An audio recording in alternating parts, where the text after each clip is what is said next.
गळतीची सगळी कारणं आपण मागील व्हिडिओमध्ये बघितली। केस गळती थांबवण्यासाठी जसे बाहेरून पोषण आवश्यक आहे तसेच पोटातून पोषण आवश्यक आहे। त्यासाठी महत्त्वाचा पदार्थ आहे नारळ। नारळ ओलं असू दे किंवा सुकं नारळ असू दे, त्याचा वापर आपल्या आहारात वाढवावा। नारळाचा उपयोग आपण अनेक प्रकारे आहारात वाढवू शकतो, जसे नारळाची चटणी असेल, लाडू असतील, वड्या असतील किंवा भाज्यांमध्ये सुद्धा नारळाचा वापर करून सोलकडीचा आहारात समावेश करून आपण आपल्या केसांना पोषण देऊ शकतो। याचप्रमाणे आवळ्याचे नियमित सेवन हे पित्तशमनासाठी अतिशय गुणकारी ठरते। आवळ्याचा वापर घरगुती शॅम्पूमध्ये कसा करायचा याची विधी मागील व्हिडिओमध्ये दिली आहे। व्हिडिओची लिंक डिस्क्रिप्शनमध्ये दिली आहे। तिसरा उपाय म्हणजे तेलाची चंपी किंवा मालिश। केसाच्या मुळांशी शॅम्पूच्या वापराने किंवा नियमित असलेल्या साबणाच्या वापराने खूप कोरडेपणा आलेला असतो।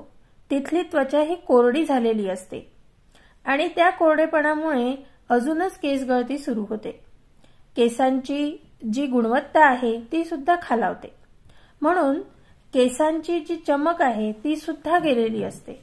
म्हणून औषधीने सिद्ध तेलाची नियमित मालिश केसांच्या मुळाशी होणे अत्यंत आवश्यक आहे। यासाठी सुद्धा खोबरेल तेल वापरल्यास अतिउत्तम, किंवा नारळाच्या तेलाला वड्याच्या पारंब्या टाकून जास्वंदाची फुलं टाकून सिद्ध करून घेतले तर ते तेल सुद्धा गुणकारी ठरते।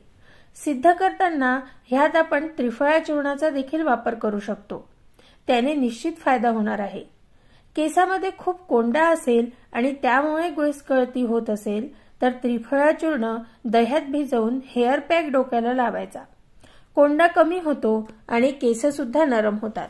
केस जर खूपच कोरडे असतील, त्यामुळे तुटत असतील किंवा त्यामुळे त्याच्यामध्ये गुंता निर्माण होत असेल तर कोरफडीचा गर केसांना आणि केसांच्या मुळाशी लावल्याने फायदा होतो, त्यामुळे केस नरम पडतात। ह्यासोबतच अतिशय गुणकारी असा हेअर पॅक कसा बनवायचा ह्याचा विधी आपण आता बघूया। यासाठी लागणारे साहित्य आहे हे जवळपास 1 मुठीभर तांदूळ आहेत। हे केश तेल आहे, हे आम्ही स्वतः बनवलेलं केश तेल आहे, ज्यामध्ये 20 प्रकारच्या औषधींनी हे सिद्ध केलेलं आहे।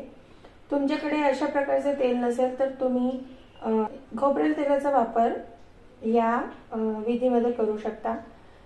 हे जवळपास 2 चमचे काळे तीळ आहे, 2 चमचे शहद आहे, 2 चमचे आवळा पावडर आहे आणि जवळपास 1 ते 1.5 चमचा हे यष्टीमधू म्हणजे ज्येष्ठ मध आहे।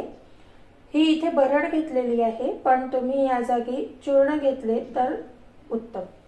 आणि हा भात आपण आता शिजवणार आहोत हे सगळे साहित्य टाकून, तर त्यासाठी लागणार हे पाणी आहे। आपण आता सगळं साहित्य या पातेल्यामध्ये टाकलेलं आहे। जर वृक्षता खूप जास्त असेल किंवा केस जर खूप जास्त कोरडे असतील तर तुम्ही तेलाचा वापर जास्त करू शकता। इथे आपल्याला भात शिजवण्यासाठी पाणी टाकायचे आहे। आपण पाणी थोडे जास्त टाकूया भात शिजवताना, आणि त्या पाण्याचा पुढे काय वापर करायचा मी तुम्हाला पुढे सांगणार आहे। थोडे पाणी आपण अजून यामध्ये घालूया आणि आता हे मिश्रण हा भात शिजवण्यासाठी ठेवूया।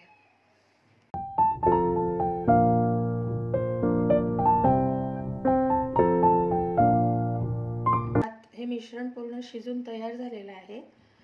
या मिश्रणाला आपण आता थंड केलेले आहे आणि यामध्ये जे काही आपण जास्तीचं पाणी घेतलं होतं ते आपण व्यवस्थित गाळून घेतलेलं आहे। या गाळलेल्या पाण्याचा उपयोग आपण सिरम म्हणून करू शकतो। हे सिरम तुम्ही रोज रात्री केसांच्या मुळाशी लावून ठेवू शकता आणि सकाळी उठल्यावर हे सिरम तुम्हाला पाण्याने स्वच्छ आपले केस धुवून घ्यायचे आहे। तर आपण या मिश्रणामध्ये आता शहद टाकूया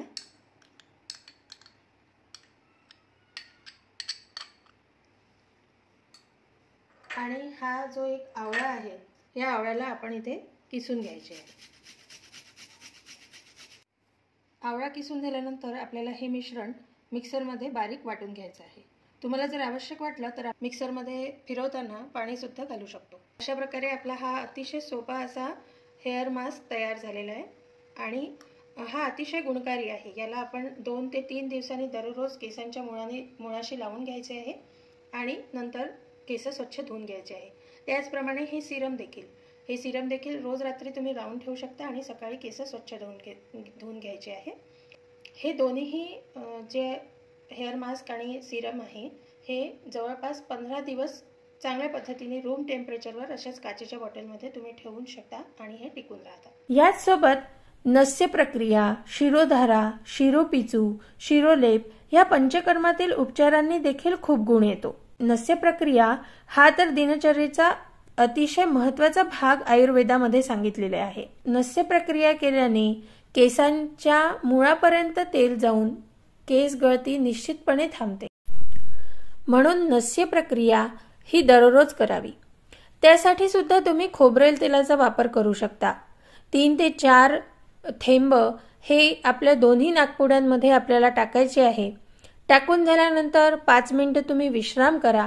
विश्राम केल्यानंतर गरम पाण्याने गुळण्या केल्या की नस्य प्रक्रिया ही घरच्या घरी तुम्ही करू शकता। त्याने निश्चितपणे तुम्हाला फायदा होणार आहे। तुम्हाला हा व्हिडिओ कसा वाटला कमेंट करून नक्की कळवा।